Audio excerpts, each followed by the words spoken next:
국가가 성립되기 위해서는 세 가지 요소가 필요합니다. 영토, 국민, 그리고 주권입니다. 이 중 하나라도 없으면 국가라고 부를 수 없습니다. 그렇다면 우리 지구에는 몇 개의 국가가 있을까요? 우리는 흔히 200개 국가라고들 합니다. 뉴스나 신문에서도 보통 전 세계 200개 국가라는 표현을 많이 씁니다. 그런데 각종 자료나 뉴스 등을 보면 어디서는 190개국 언저리를 이야기하고 또 다른 곳에서는 230개, 240개국을 말하기도 합니다. 그 이유는 무엇일까요? 전 세계에는 각종 정치, 사회, 문화적 문제 해결을 위한 수많은 정부기관 및 단체 등이 있는데요. 각각의 단체에 가입하기 위한 조건이 다 다를 뿐 아니라 국가로서의 요소를 다 갖추었더라도 정치적, 윤리적 이유 등으로 가입이 되지 않거나 심지어는 퇴출되는 경우도 있기 때문입니다. 그래서 최근에는 국가가 성립하기 위한 조건으로 앞서 말씀드린 영토, 국민, 주권의 3요소에 더해 국제사회의 인정이라는 네 번째 요소를 더하기도 합니다. 오늘은 세계의 여러 국제기구가 어떤 방식으로 회원국을 이루고 있는지, 또 각각의 회원 기준에 따른 국가 수는 어떻게 되는지, 그 사이에 숨어있는 여러 이야기들을 하려고 합니다. 국제기구 하면 가장 먼저 떠오르는 곳이 어디일까요? 아무래도 유엔이겠죠.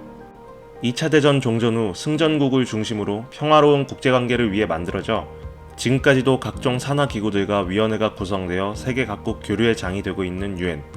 이 유엔의 가입 기준으로 보면 전 세계 국가 수는 193개국입니다. 유엔의 실효성에 대해 많은 의문들이 제기되고 있긴 하지만 그래도 가장 영향력 있는 국제기구에는 틀림이 없기에 유엔에서 회원국으로서 인정을 받는다는 것은 사실상 국제적으로 국가를 인정받는 것이나 다름없습니다. 하지만 유엔의 회원국이 되는 것이 생각보다 쉽지는 않습니다. 잠시 살펴볼까요? 유엔에 가입을 희망하는 국가는 먼저 가입 신청을 합니다. 이 가입 신청을 가지고 유엔 총회로 가기 전에 먼저 유엔 안보리, 즉 안전보장이사회로 갑니다. 안보리는 미국, 영국, 프랑스, 러시아, 중국 등의 상임 이사국 5개국과 2년 임기의 나머지 비상임 이사국 10개국으로 이루어지는데요. 총회 투표로 가기 위한 안보리의 가입 권고를 얻기 위해서는 안보리 이사국 15개국 중 9개국 이상의 찬성을 얻어야 합니다. 흥미로운 점은 5개의 상임 이사국은 모두 찬성해야 한다는 것입니다. 9표 이상의 찬성을 얻더라도 5개의 상임 이사국 중 한 국가라도 반대하면 총회 투표 문턱조차 갈 수 없습니다. 상임 이사국의 엄청난 권력을 보여주는 사례이죠. 아무튼 무사히 안보리를 통과하여 유엔 총회 투표로 가게 되면 참석한 회원국 중 3분의 2 이상의 찬성을 얻으면 회원국이 됩니다. 이렇게 어려운 과정을 온몸으로 느낀 나라가 있었으니 바로 한국입니다.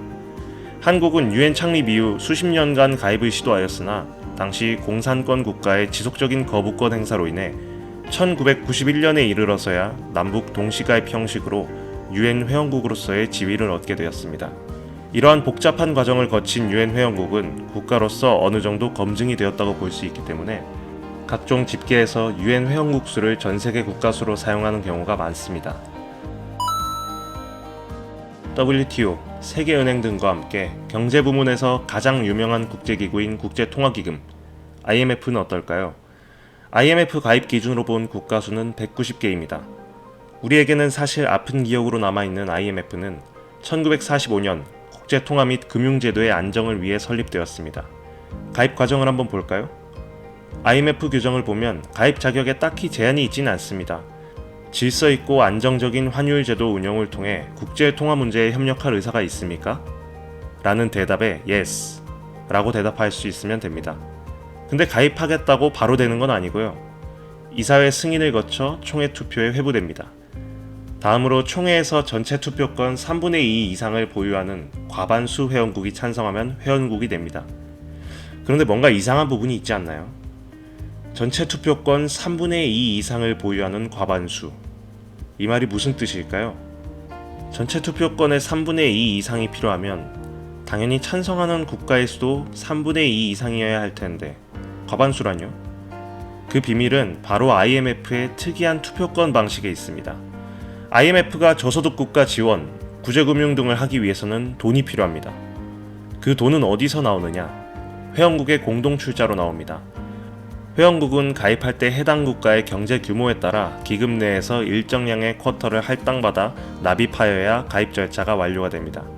그리고 IMF는 독특하게도 출자한 비중만큼, 즉 할당받은 쿼터만큼 투표권이 있습니다.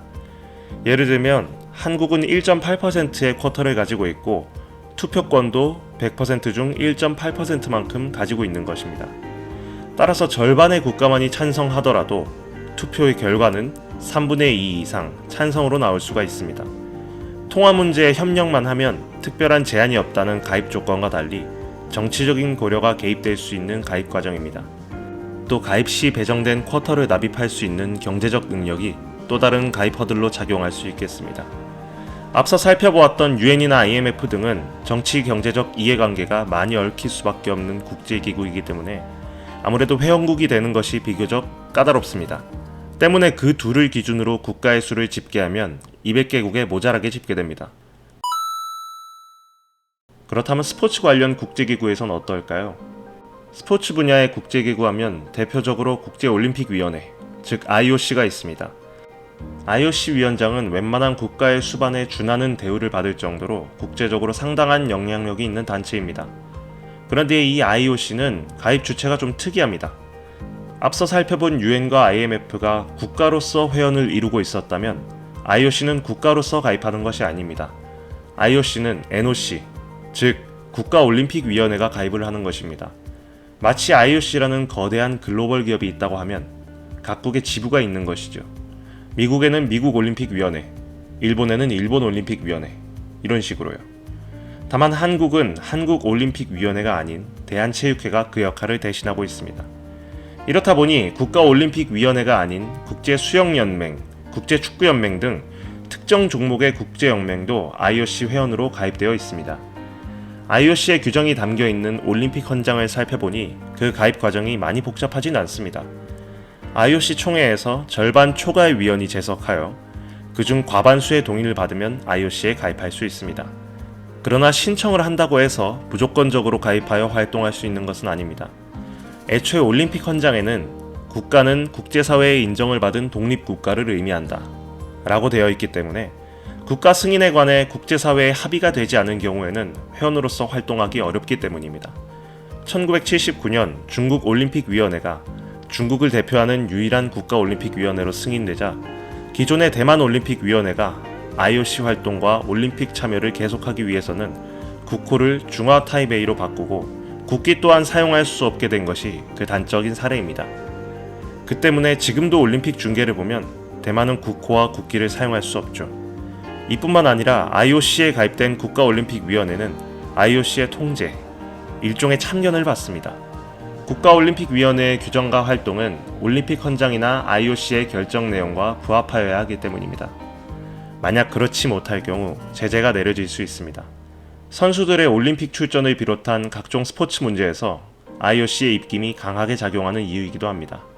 비록 국가올림픽위원회라는 단위로 가입을 하긴 하지만 IOC가 정치적인 이슈에서 자유롭진 않습니다. 러시아가 우크라이나 영토를 점령하면서 도네츠크, 헤르손 등 우크라이나 지역의 올림픽위원회를 러시아 올림픽위원회에 통합하자 2023년 IOC 총회에서는 올림픽 헌장 위반을 이유로 러시아 올림픽위원회의 자격을 정지하는 결정을 내리기도 했습니다. 이렇게 살펴본 IOC의 기준으로 보면 전 세계 국가 수는 206개국입니다.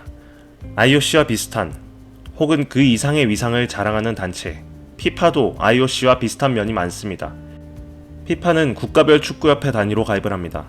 우리나라로 따지면 대한축구협회이죠. 월드컵 유니폼을 보면 국기가 아닌 축구협회 마크가 붙어 있는 것이 그 때문입니다. FIFA는 지금까지 살펴본 국제기구들보다 많은 211개국을 회원국으로 두고 있는데요. 이는 FIFA가 주권이 없는 국가도 별개의 국가로 인정하기 때문입니다. 대표적인 사례로 영연방을 이루고 있는 잉글랜드, 스코틀랜드, 웨일스, 북아일랜드가 따로따로 가입되어 있는 것을 보면 알 수 있습니다. 어떠셨나요? 이제 누군가 옆에서 전 세계의 나라가 몇 개지? 라고 한다면 어떤 기준으로 보느냐에 따라 다를 수 있어. UN? FIFA? 말만 해. 이렇게 아는 척 하실 수 있습니다. 물론 그런 일이 흔하진 않겠지만요. 오늘은 여러 국제기구의 기준으로 본 전 세계 나라 수는 몇 개일까를 주제로 살펴보았습니다. 그럼 다음번에 더 재미있는 지식 이야기로 뵙겠습니다. 유익하셨다면 좋아요와 구독 부탁드립니다. 감사합니다.